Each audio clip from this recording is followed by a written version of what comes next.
name's Shane Sauer, and this is my colleague and partner, Scott Abbey. And today we're going to present to you what we've labeled the RentFax Challenge. And let me explain a little bit of what that is. But first, a little background on ourselves. I have 15 years recently of mostly in finance and lending. Prior to that, I come from a long line of real estate investors, so I've been surrounded by rental properties since I could push a mower.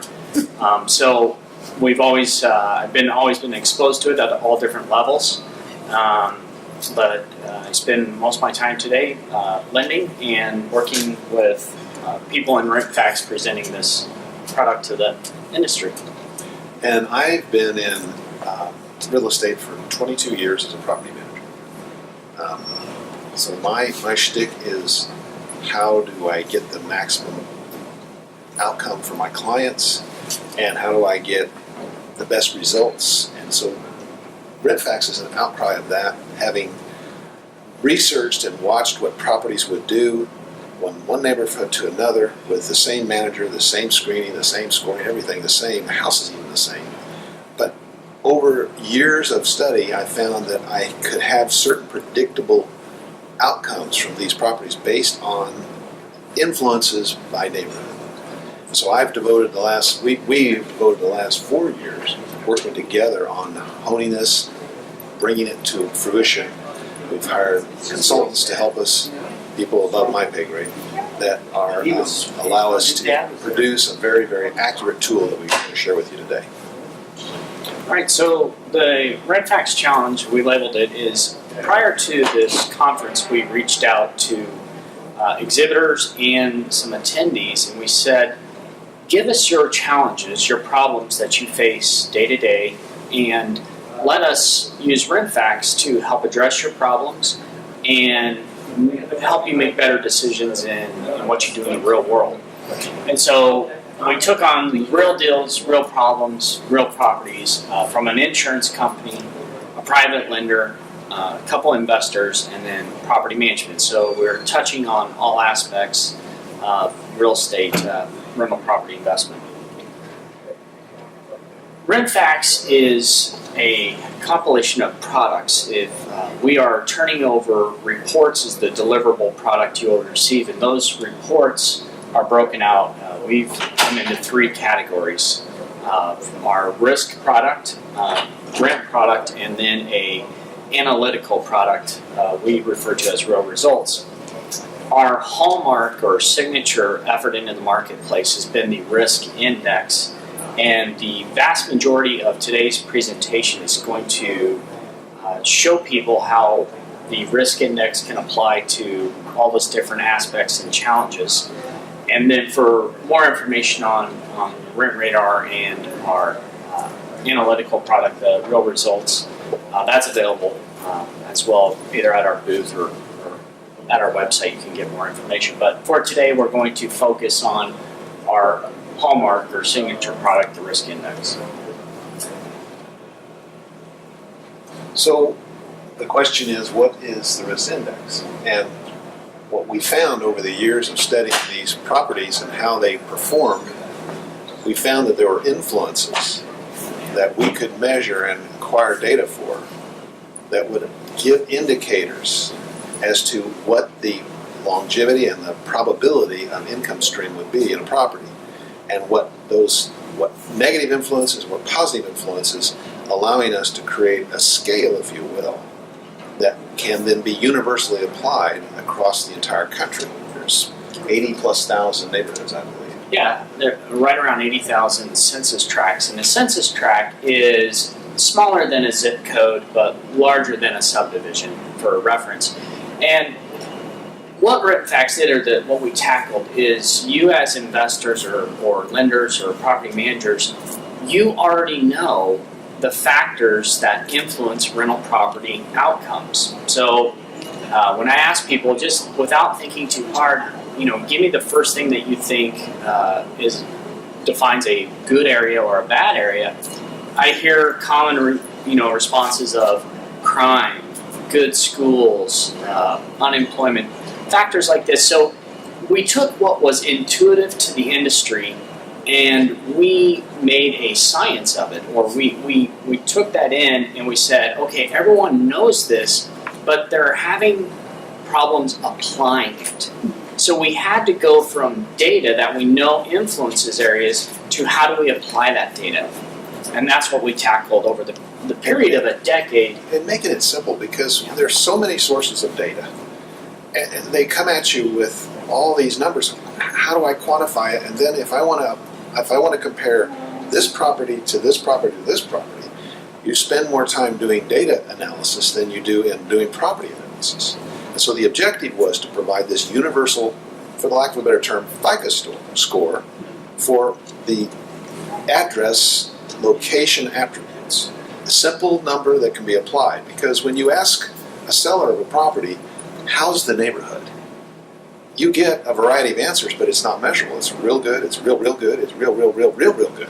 Well, those are not comparable from neighborhood to neighborhood. And so this was the motive of creating a scale from 0 to 100, that we could provide a number and use the same analytics, using the same data for every single neighborhood in the United States, so that there is a relative number that you can apply to each of those 80,000+ neighborhoods, so that you as an investor understand certain risk elements associated with that neighborhood. So going back to Scott's reference of a credit score, a FICO score, let me elaborate on that a little bit.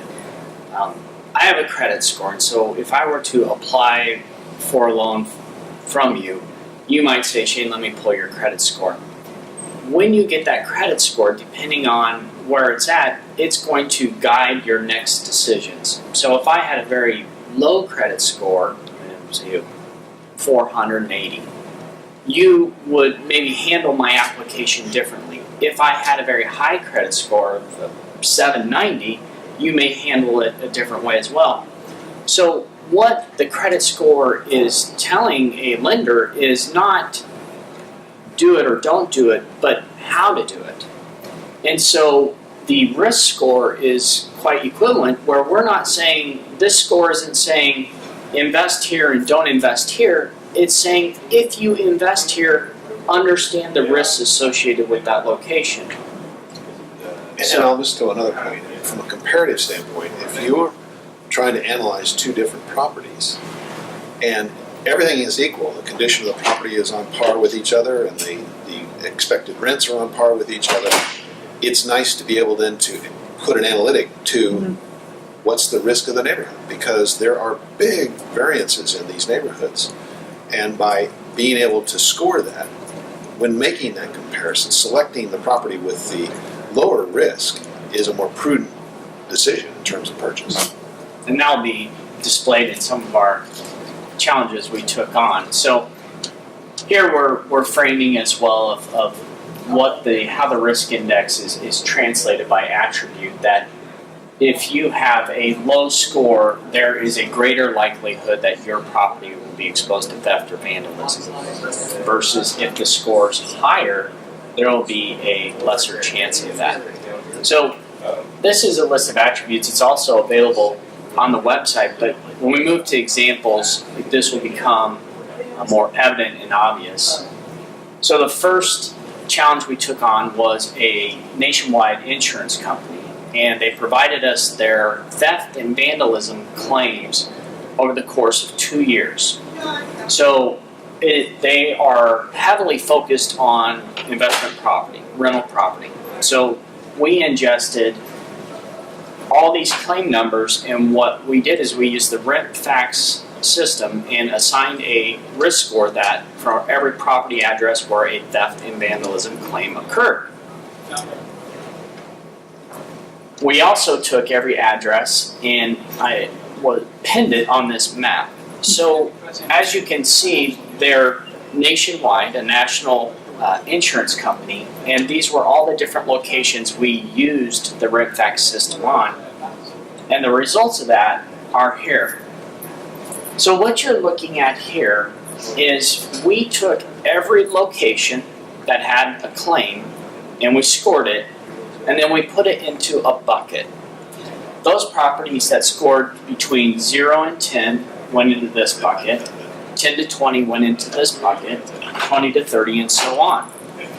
Below, you can see the corresponding risk, our spectrum we have, which again, 0 being areas of higher risk or low income stability.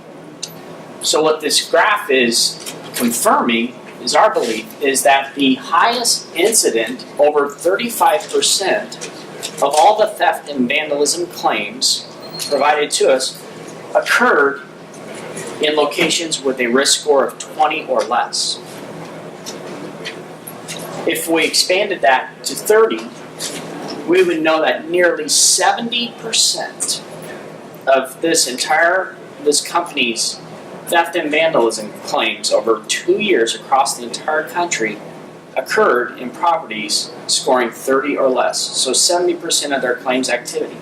So as an individual investor, the way we look at this is a theft or vandalism claim is a disruption to your income stream from that property. And that's what the risk index is trying to convey, is the likelihood of that disruption or the stability of that income generation. So this was one example where we were able to look at one example of a disruption and quantify it using the risk index. And just I'll add it, plus now the insurance company has a tool to help better guide them in how they will manage their claims and their understanding the new properties that they're taking on. And the point of this risk index is for you to use it in your way, because each of us, be it property manager, investor, lender, insurance company, can apply this information and then begin using it as a method of better managing what it is we're doing. So for reference, we had worked with this company before, and we went back and we looked at the results from claim activity from 2010 to 2011.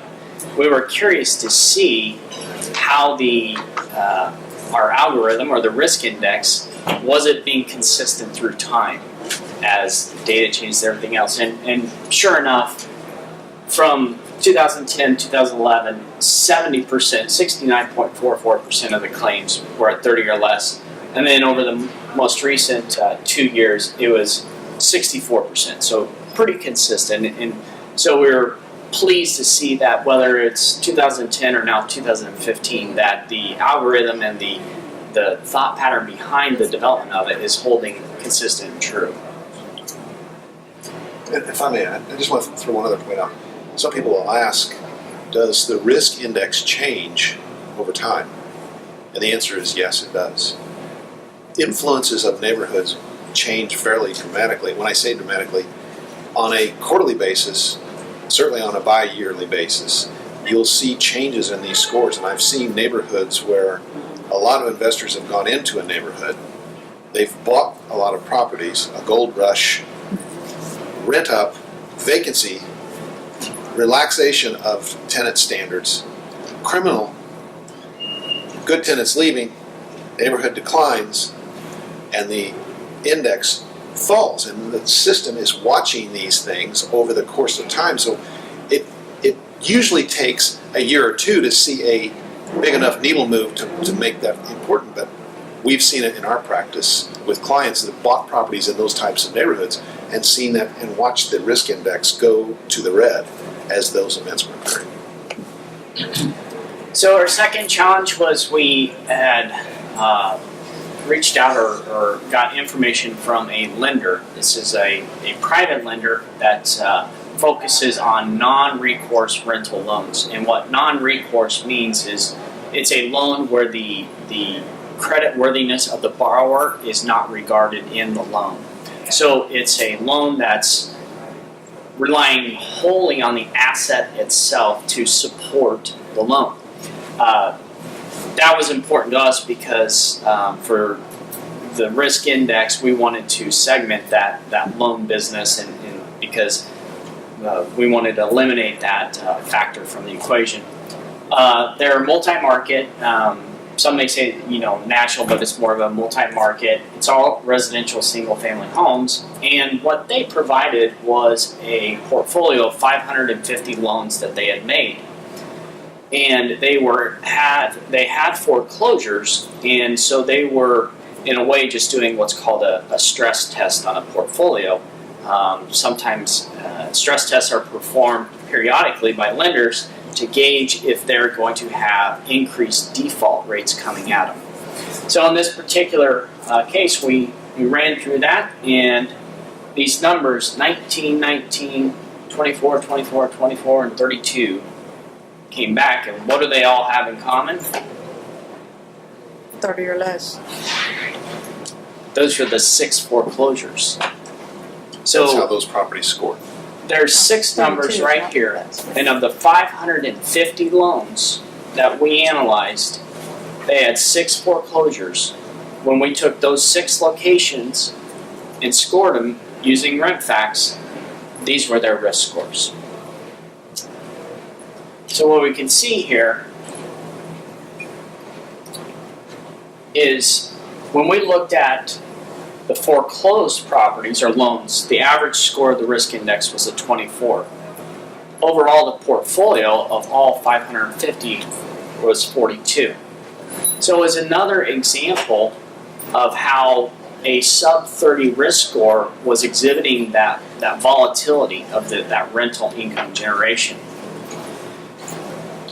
As a note buyer, I've been approached and they say when I go to purchase a note, or if I want to buy a portfolio of notes, they often do an analysis similar to this, but it's called portfolio segmentation. And so for anyone who represents note buyers or looks at that, what's important to understand about segmentation is when we looked at that portfolio of 550 loans, 6 foreclosures, it was only a 1% default rate.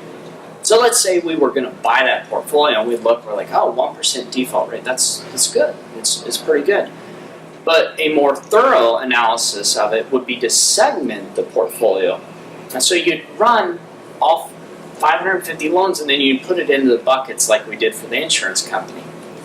And when we bucket those, what we find out is that 7% is the default rate for all their loans under 30 or 32 in this case. Why this is important, if you look at this portfolio, and I just had a dialogue with a lender on the floor, and they said when we look at a portfolio, we can just average the score, and so we're managing our risk. I said, well, if you average the score and say half the portfolio scored an 80, but half the portfolio scored a 10, would you still want to do that portfolio? I mean, the average score may be okay, but that's a lot of 10s. And we can see here that the default rate or the issues that arise in those scores is a lot higher. So this concept of segmenting and better understanding what you're doing for anyone that's looking at portfolios and notes. It's kind of a deep dive, but for any note buyers, it's a good way to better evaluate what the true risk of a portfolio is. So we'll move on to, well, this is a summary that second challenge of that we focus on the reliance of rental income to support the debt. And again, just that those scores below 30 exhibited a much higher likelihood of foreclosure. So the third challenge is we move to an investor. And investors on a daily basis are evaluating investment opportunities. And in this example, we're going to show how RentFax can be used to make better decisions and also quicker decisions. So what we did, go ahead, Vince. Yeah, this investor, he limited his search to, or they provided 2 properties, although I'm sure on a daily basis you guys have lots of properties you could look at. I had made the point earlier how important it is from the universality of the score, so that the score can be applied evenly across every neighborhood. And this picture, I'm sorry, doesn't show up very well, but this is a typical rental property in Kansas City area. You'll see the stats there, and then go ahead and advance the subject. Yeah, so the first one, subject A, ranch style home, 4-bed, 2-bath, 1,200 square feet, sales price $55,000, estimated rent of $850. So these are kind of a traditional thought pattern when evaluating a rental property investment. This GRM is a gross rent multiplier. It's a metric sometimes investors use. And the lower the GRM, the better. So a lower score, a lower number is better, just for reference. But it's a very high level metric that investors can use to kind of thumbnail opportunities. So this was subject A, and this is the other one they're considering, subject B. Again, in Kansas City, so we're looking at someone who's buying in Kansas City, or for your, if you were buying in Dallas or whatever MSA. 3-bedroom, 2-bath, 1,250 square feet, sales price is $67,500, rent $850. So we'll compare the two in the next slide, GRM of 6.62. So on surface value, when we put these two side by side and compare the sales prices, they were the same bed bath count. One was a ranch, one was a split entry. One could argue that maybe a ranch is a more favorable or desirable layout. Similar square footage, same estimated rents. Looking at just this, most investors would say, well, subject A is more favorable. Same size, cheaper, has better GRM. I'm going to pursue subject A. So this is that financial analysis that we run through in our head. So this is everything we've discussed this far has been absent the risk index or the location. This is where we start looking at risk.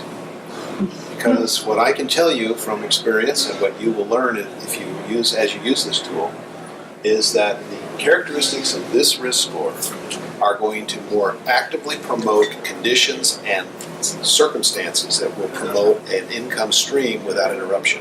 You'll have a longer stream of income. The attributes that one might expect are longer tenancies, less chance of vandalism, less chance of eviction, quicker rent collections. And there was a list of 40 of them we can send you from the website. But those things are impacted more positively here than here. And so does this mean this is not a property that one shouldn't purchase? The answer is no. It might very well fit your purchase model. But one must use additional focus on the management of this property, because the management style of this property is going to be more demanding. The individual investor's effort at managing the manager will be more exhausting. So then one must ask themselves, what is the best value for that particular investment desirability? Because if you don't want to be that intimate with your investment, and you want your manager to run it, and you want to have less chance of an interruption, I would suggest the higher priced property with the better risk index. So we've been talking about the risk index for less than half an hour. But I could probably ask everybody, what have we learned so far already, looking at challenge number 1 and challenge number 2? The recap of challenge number 1 was we evaluated theft and vandalism claims across the country. 70% of them are incurring at locations scoring 30 or less. Challenge number 2, we looked at a portfolio of loans, 550 loans, 6 foreclosures, all 30 or less. So we've only dipped our toe in this pool called the risk index. And in this example, I'm going to go back to this slide. We took 2 subject properties in the same MSA. One having an appearance of a better investment opportunity, being subject A. But if I were to now supply these risk scores to you, based upon what we saw in challenge 1 and 2, would you not begin to ask more questions? And that's really the goal of what we're out to achieve, is the risk index will guide you in that decisioning, regardless of insurance company, lender, or investor. Because in the absence of this, you very well could have moved forward with subject property A, and we know that statistically from the data that the likelihood of encountering challenges along that path was greater. And I'll just throw this out. I would also, with this risk number, I would challenge the rent. The rent that was shown there as the suggested rent. experience has shown us is that when you get into higher risk neighborhoods, the median income of the neighborhood is lower. The tenants attracted are of similar median income. When you take the rent that was suggested here, that is not a sustainable rent for the average tenant that's going to be desirable for that demographic. And when you add generally in properties in lower risk or higher risk areas, you see a tendency of higher utility bills. And when you combine the utility cost with the rental cost, the total housing cost becomes a 40 or 50% multiple of their gross income. And so if they miss a day of work or if their car breaks down, that's what creates these interruptions that scores this down. So I would argue that although they may have looked the same financially, I would argue that for any effective result, you'd have to tune that rent down to have a sustainable tenant stay for a long time. We found that utilities tend to drive the first shot across the bar towards an eviction. People can't pay the utility, and then they stop paying the rent. So challenge 3 was the in-market challenge. Hopefully you see how even within your own backyard, if it's Dallas or Kansas City or wherever you might be investing, that you can use the risk index to present a qualitative analysis of the rental property location as well as your quantitative or your pro forma review of these properties. So the fourth challenge came from an investor that was investing in multiple cities. So it was a cross-market challenge, and they said, well, how do I use the RentFax tool to evaluate properties in multiple markets across the country? So they provided us 2 properties. Subject A was in Charlotte, and they provided some basic information. Again, we ran through it is a 3-bedroom, 2.5 bath, $80,000 sales price, and the rent and the GRM. Second property was in Kansas City with the sales price, rent, and GRM. So same high-level financial viability. Does it fit? And we run the comparison of the 2, put them side by side, and then they ran the risk score. So 2 things I want to highlight with the cross-market analysis. Number 1, this is a nationwide measuring stick. So it's the first time ever that you've been able to use the same tool to compare a location in Dallas and Seattle, in Des Moines, and in Oklahoma City. So investing outside of your backyard using the National Risk Index allows you to put both those properties, regardless of location, on the same measuring stick. In this case, one scored a 37 and a 38. So I'm going to back up again. Knowing that these 2 are similar in risk, even in their different respective cities, puts that kind of on the shelf of saying, look, I now understand that the people in this neighborhood in Charlotte share common demographics and characteristics as the same group of people that live in this neighborhood in Kansas City. Kind of same behavior patterns of these tenants. So you can come back to the financial side of it and then move forward here. Now you can look for which property appears to have the better investment return. The focus on the investment return gets sidelined until we realize that we're in the same risk scores in that same area. Because if we had a big swing in risk scores one way or the other, we would have to introduce that into this analysis.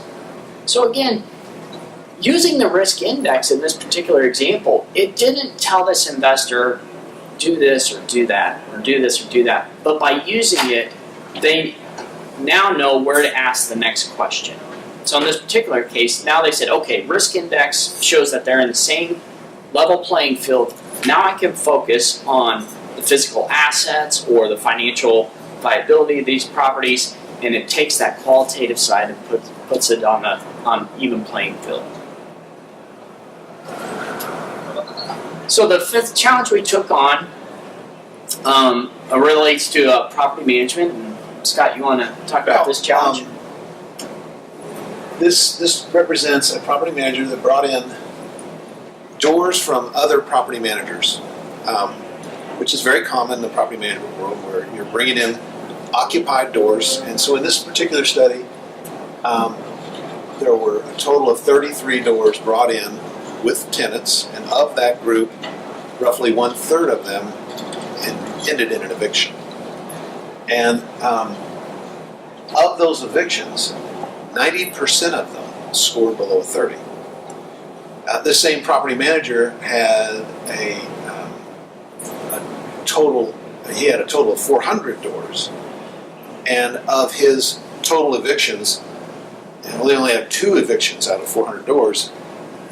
1/2 of them was of high risk. So what it's showing here is that there's another correlation between the risk index and the expected outcome. And what I would tell you that's different about the property manager that's managing the 400 doors with only 2 evictions and the 33 doors that came in with 10 evictions is the management style that's applied, acknowledging that risk requires different management, acknowledging that you necessarily have to spend, whether you manage it yourself or you hire a manager, you have to spend more energy in managing higher risk properties if you hope to have a positive outcome.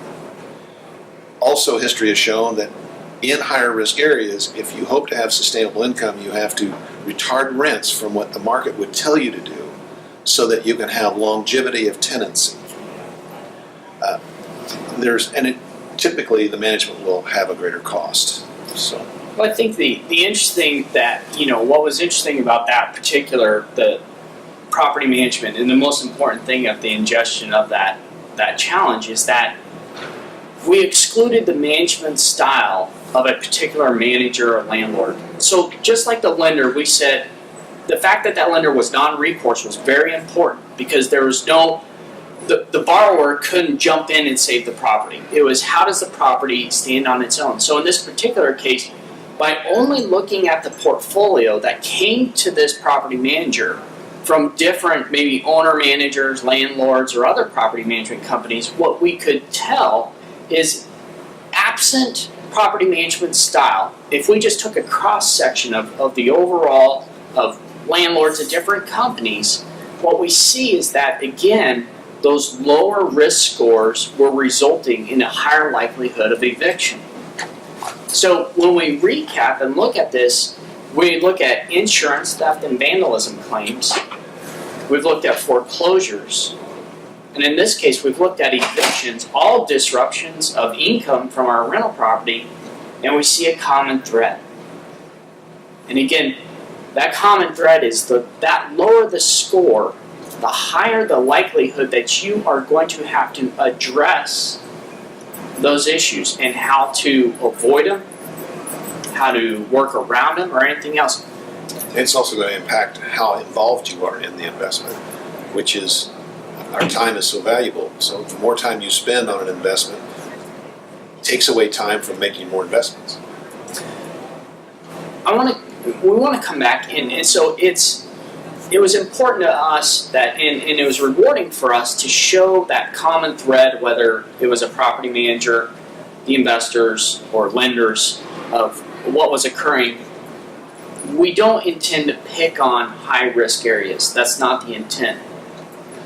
We could have just as easily went to low risk areas and showed you horrible investment returns.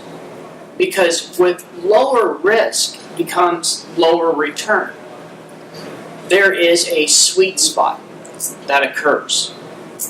And that sweet spot of investment is individual. Your sweet spot.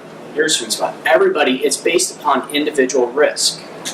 And so what the risk index allows you to do is, through data, being objective, for you to understand personally where you want to invest. So we encourage people to go out, if you're an active investor and you've had a positive experience with a rental property, run that property. If you've had a negative experience, run that property. Compare the two. If you are new to investing, looking to invest, go to a trusted resource and ask them for properties. If you don't have a trusted resource, go to your local town and say, this is a good part of town. This is what I think is a bad part of town, and run those addresses. The importance and the point to that is you will start to frame where your personal comfort is or your personal risk profile looks like. So when you do pursue an investment, whether you're buying a house or lending on a house or buying a note or whatever your involvement in the transaction is, you then know where it falls. So just because it has a low score doesn't mean it won't work as an investment. It just means that those people investing in that area are geared for that, are ready for that, they know what to expect, and they know how to handle it. And the people that invest in only very low risk areas, high on the risk index, that just means that they don't want to deal with risk at all. I will take a no cash flow, just it's an equity play or whatever else. I don't want to deal with that stuff. So it's very personal, and only you using the tool will help you develop that. But once you find it, you will move quicker and with greater confidence on all your decisions. You can expand your area and scope of search, because the 44 in Dallas is just like the 44 in Houston, Portland, or Houston, or Kansas City. Then it becomes the analytics of the financial concerns of the transaction. So are there any questions on what we presented today? I came in a little late, but what is your risk index, that kind of the cutoff where you wouldn't usually buy? Well, it's a variable based on what your risk tolerances are, and also we call it management lifestyle. How much do you want to manage the property, or how much do you want to manage the manager that manages the property? That's a variable. For we can tell you that 30 is a number that one should take note of, because as you drop below 30, the risk goes up quickly. And so what I would suggest is that you look at a property that you're comfortably managing, that you have had good results with. If you have multiples of them, that's even better, and score them. And that tells me that that's your comfort zone. And so then when you want to replicate that, you score in that range, recognizing, now equipped with a tool that gives you this tool of measurement. If you're going down or going up in risk, going down in risk number, you may want to try that, because typically the returns look more attractive, but those returns may not materialize because of that increased risk. And conversely, you may find it more challenging to get a return as you move up from those risk numbers, because as you move up, typically the returns tend to decline. The equity play is greater, but most investors are not looking at equity per se. Does that answer your question? So to help you with that, we have some gift cards for everybody, and they will, when you register, you will get credits to purchase these reports. And that will enable you at no cost to run those addresses to start to get a feel for what does that look like. Then when you are ingesting or looking at your next opportunity, you have a reference or a benchmark of, I love this rental property and it scored a 50. And I'm looking at the next one and it scores a 52. It tells you right away the behavior patterns of tenants and rental properties and the location is very comparable to what you had success with. So it's a giant confidence boost for you to move forward with those transactions and spend more time worrying about maybe the financial viability or getting the sales contract, all the other stuff that comes along with it. So, and just one other point. Finding two properties at the same risk, those characteristics will yield the same characteristics. However, the management differences between those two properties is very important. And this is where I have quite a bit of experience. How those two properties are managed, if they're managed the same, then the outcome should be about the same. But the risk will give indicators of the kinds of things that you want to monitor more carefully. And there's information in there about particularly in the rent report that we haven't talked about, but the rent report gives you an idea of how much the rent should be to help direct that. The vacancy report tells you what you should expect in historical tenancy durations. If your manager is producing 18-month tenancy durations and the neighborhood history shows 22-month tenancy durations, you want to lean into your manager and suggest perhaps we need to offer an incentive to keep folks here longer. Because you know that tenancy duration is one of the best ways to increase the return on that investment. Using the information that are available in those reports for deciding how much you're going to renew your lease for. When you're ready to market the property, how many properties are you competing with?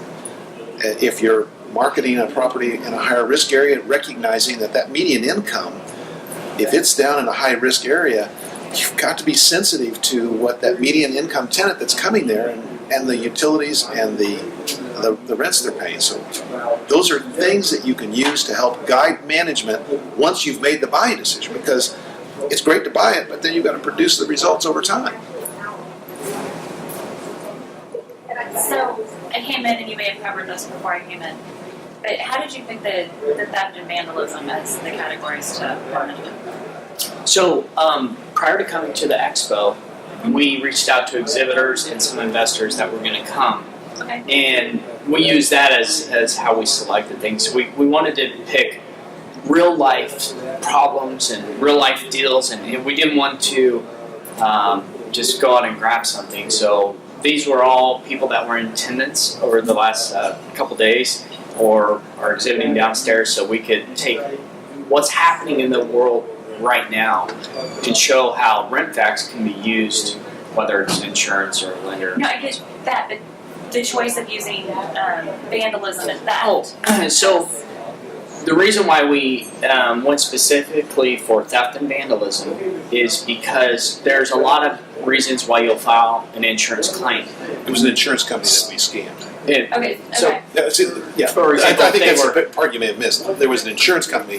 They had a portfolio, and we took all. I did catch up with insurance. I thought that the report you generated, all of them used theft and vandalism. So I thought No, theft and vandalism is one component. just one way that you were. It's just Yeah. one component Okay. within the risk index. and I don't know, if I back up a little bit, Because what we did is we looked at just crime, and then we scanned that, and then we scanned it with the risk index. The risk index provided a better result, and there's also different kinds of crime.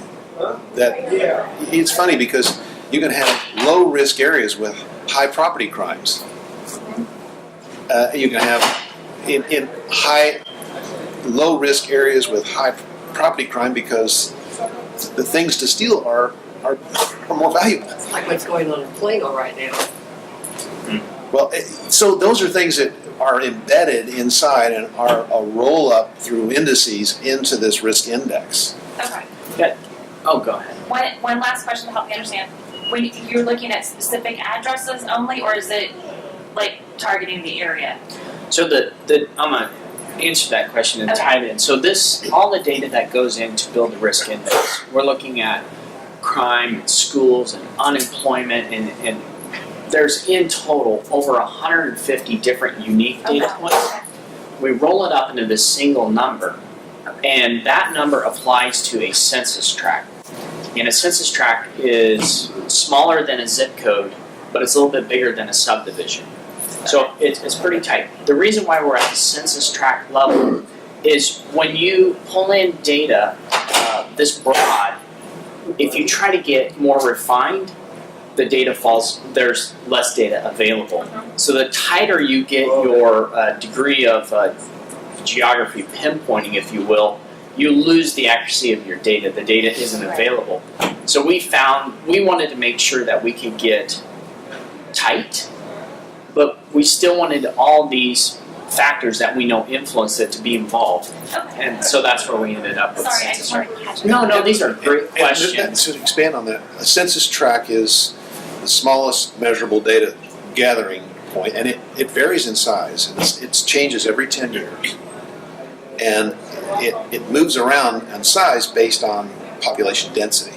So the census tract will be larger with lower density, smaller with higher density. So rural areas will have a Yeah, so- track, Yes. If we go to the middle of Kansas, the census tract is huge. like the whole state. But if we're in San Francisco, it's really small. Right. Okay.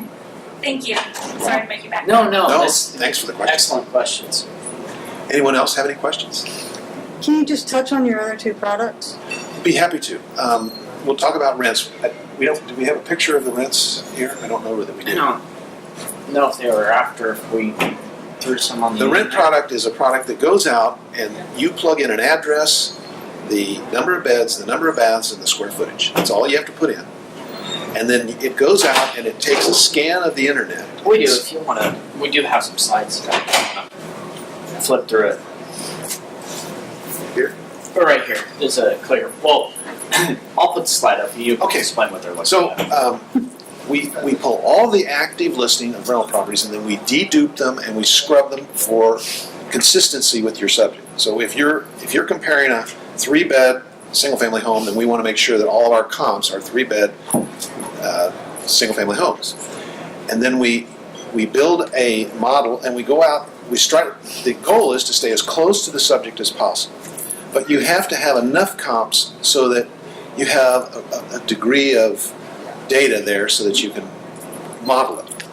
So sometimes you're very tight. I've seen 1/10 of a mile. Do we have a? There's no map Okay, well, showing that's all right. that. So some polls I've seen of as little as 1/10 of a mile, and there'll be 30 or 40 comps.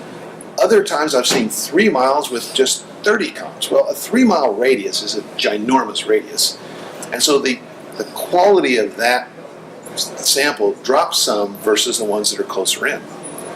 What we do is we take those comps and we find the 10 closest and best.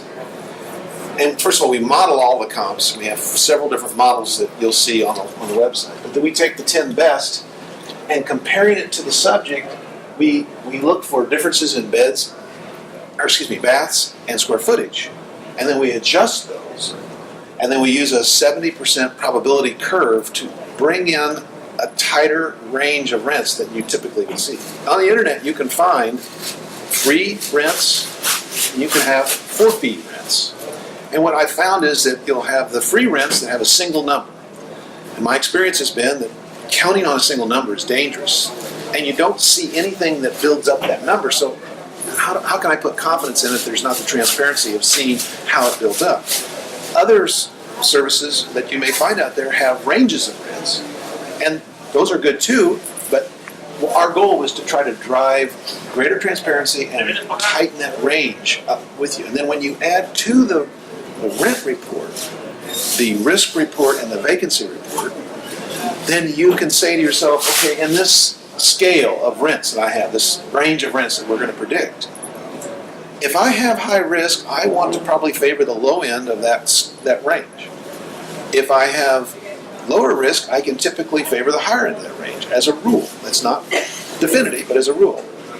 If I have high vacancy, what am I going to want to do with the rents? Bring them down.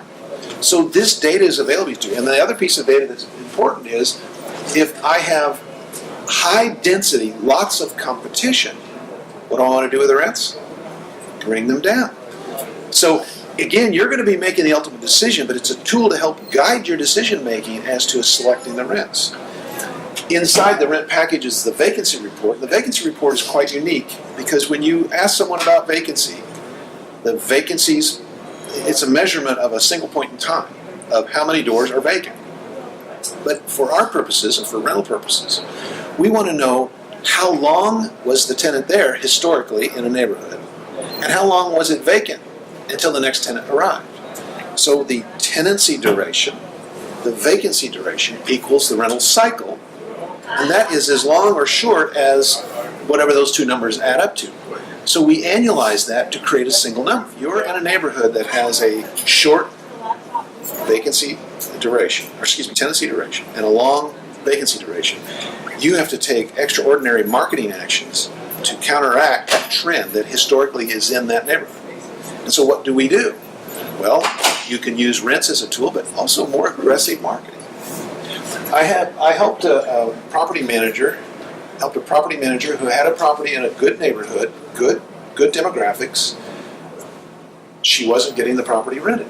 It was priced on par with the rest of the houses, but when we did an examination, we looked at the square footage of all the comps, her house was 50% bigger than the other comps.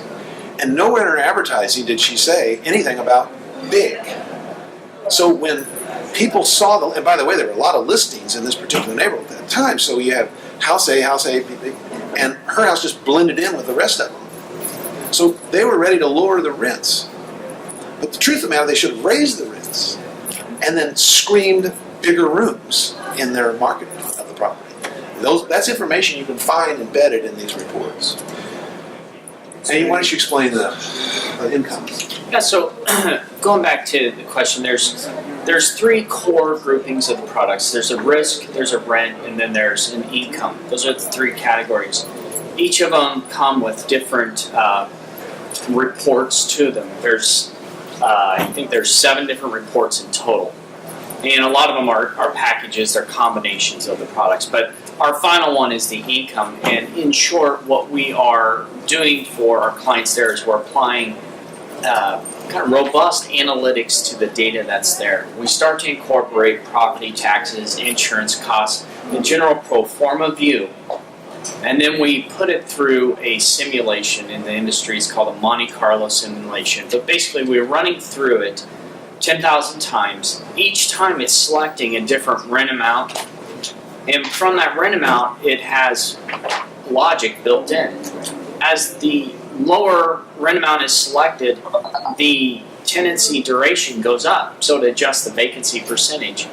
It does that 10,000 times over and over, simulating all these different circumstances. And in the end, it's plotting out the most likely income you'll get from that property. So a great example is a lot of people say, okay, I'm going to look at a property, I'm going to do worst case, what I think is going to happen, and best case.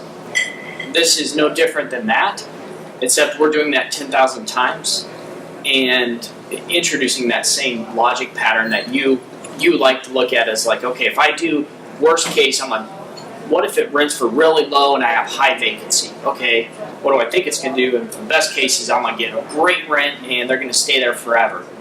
So we're using, again, most investors, you know everything that we're presenting here. It's common sense. It's out there. What we've done is we've taken a objective, data-driven, analytical approach to it that is the hard part and run it through that and then representing it back to you in consumable formats of just, I don't want to get a PhD in risk, Shane. Put it down into a level I can pull. It's accessible, it's affordable, and it can help me with my decisions. And that's what RentFax was out to accomplish. And I'll just add, when I started working on this project over 14 years ago, my objective with this was to help investors make fewer mistakes, because it's the mistakes that hurt the total outcome of your investment. And we've all had them. And if we can find tools to help reduce them, we'll be better investors. We thank you for coming. Thank you very much.